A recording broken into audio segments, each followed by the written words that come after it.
Et bonjour à tous. On se retrouve sur une vidéo,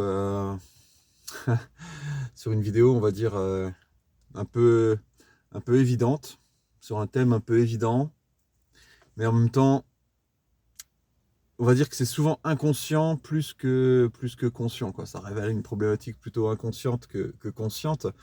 Alors le thème de cette vidéo, il m'est venu parce que j'ai écouté pour la, je sais pas combienième fois, le livre de Fabien Olicard, L'Anti-Guide de la manipulation.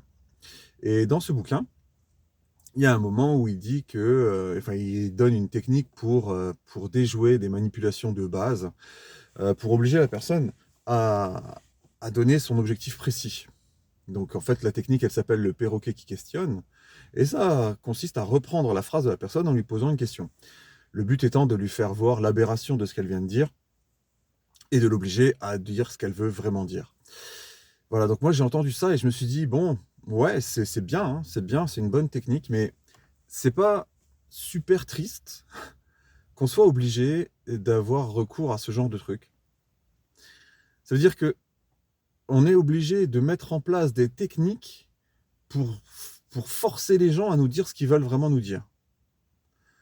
C'est, c'est vraiment dommage. C'est vraiment dommage parce que ce serait tellement plus simple de dire vraiment, tout de suite, ce qu'on veut vraiment. Et alors je me suis dit, ok, bon bah ça c'est bien quand on a quelqu'un en face de soi, de se dire, ok, mais qu'est-ce que tu me veux vraiment? D'accord.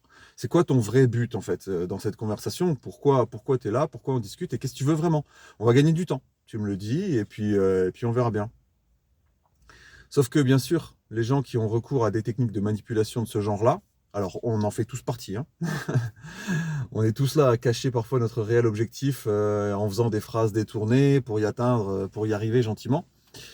Bah, en fait, on fait ça tout simplement parce que si on donnait les choses de but en blanc, bah, les trois quarts du temps, on les obtiendrait pas. Mais alors du coup, il faut se poser la question, si je n'avais pas obtenu ce que je veux de manière directe et que je l'obtiens de manière détournée, est-ce que c'est encore une bonne idée? Je sais pas.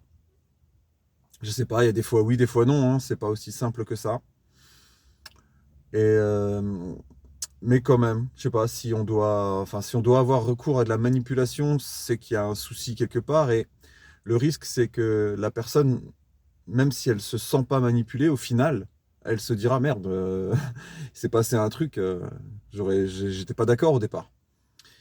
Donc voilà, ça c'est la première chose, c'est que quand on donne pas soi-même son objectif à la personne, oui, c'est peut-être parce qu'on sait que si je le donne directement, je l'obtiens pas, mais si je passe par des chemins détournés, j'aurais obtenu quelque chose que je sais que j'aurais pas obtenu si j'avais demandé directement. Donc c'est pas génial. Et l'autre gros souci en fait, c'est que souvent, on sait pas vraiment ce qu'on veut. On vise quelque chose, mais on n'est pas certain de le vouloir. On on cherche quelque chose et parfois même, je sais, ça va vous paraître bizarre, mais parfois même, on n'est même pas conscient de ce qu'on cherche vraiment, ou on n'est pas conscient de ce qu'on est vraiment en train de faire. Donc, rendons-nous à tous un très grand service et communiquons clairement, directement, franchement, honnêtement, sincèrement. Allez, je m'arrête là. Et je pense que ça peut faire bizarre au début, mais ça peut améliorer grandement les relations entre les gens. Si on est tous, si tout le monde était clair dès le début, si tout le monde était franc et honnête, en fait, ça deviendrait la norme. Et dans ce cas-là, ça choquerait plus personne. Là, en fait, ce qui marche, c'est les intentions déviées, les intentions cachées. Et du coup, c'est ça la norme. Mais c'est pas normal que ce soit ça la norme. La norme, ça devrait être de dire voilà de quoi j'ai envie, voilà ce que je veux. Est-ce que c'est possible? Oui, non. Et d'accepter, bien sûr, que ça puisse être non. Parce que sinon, ça veut dire qu'on donne un ordre à la personne. Ça veut dire que c'est pas un souhait que j'ai, c'est une exigence absolue. Et t'as pas le choix.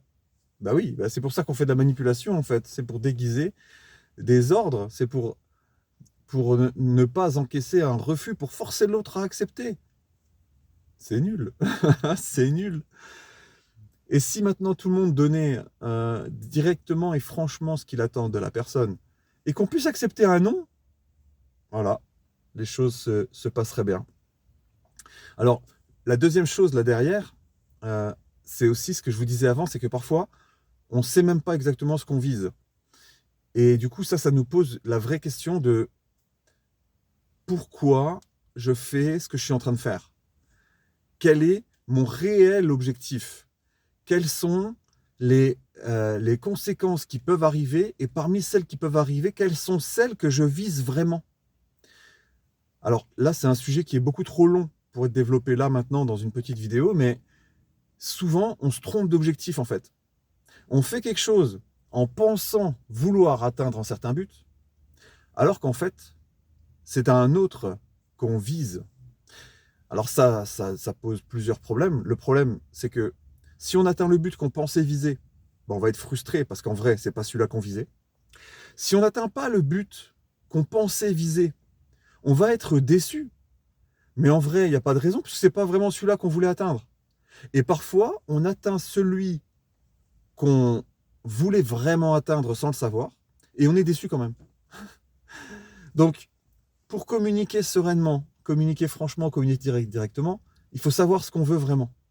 Et après, il faut oser le demander franchement, intégralement, complètement, honnêtement, sincèrement, directement, et accepter que ça puisse être un non. Et après, dialoguer honnêtement et ouvertement sur le compromis à faire. Voilà, et je pense très sincèrement que là, on est sur de l'apaisement dans la relation. Avec tout le monde, hein, y compris avec soi-même. Et c'est sur cet apaisement que je vous laisse. Allez, belle journée. Bye bye.